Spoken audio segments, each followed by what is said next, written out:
વડોદરાના પ્રતાપનગર વોડાના આવાસમાં બે પક્ષો વચ્ચે મારામારીનો બનાવ બનતા જેનો વિડીયો સોશિયલ મીડિયામાં વાયરલ થતાં જ પોલીસ એક્શન મોડમાં આવી ગઈ છે.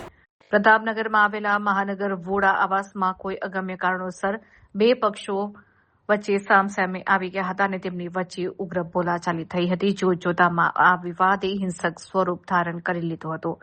આ સમગ્ર ઘટનાનો એક વિડીયો હાલ સોશિયલ મીડિયામાં જોરદાર વાયરલ થઈ રહ્યો છે, જેને પગલે શહેરમાં ચકચાર મચી ગઈ છે. વાયરલ થયેલા આ વિડીયોમાં બંને પક્ષના લોકો ખુલ્લેઆમ એકબીજા પર લાકડીઓ અને અન્ય હથિયારો વડે ઘાતક હુમલો કરતા સ્પષ્ટપણે જોઈ શકાય છે.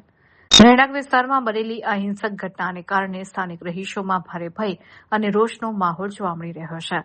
સોશિયલ મીડિયામાં વિડીયો વાયરલ થતાં જ વડોદરા પોલીસ એક્શન મોડમાં આવી ગઈ છે.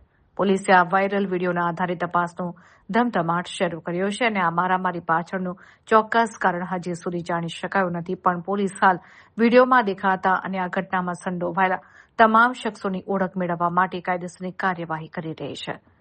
વડોદરા શહેરમાં દિવસ રાત વધતી જતી આવી અસામાજિક અને હિંસક પ્રવૃત્તિઓને કારણે સ્થાનિક લોકોમાં કાયદો અને વ્યવસ્થાની સ્થિતિ સામે ફરી એકવાર ગંભીર સવાલો ઉભા થઈ રહ્યા છે.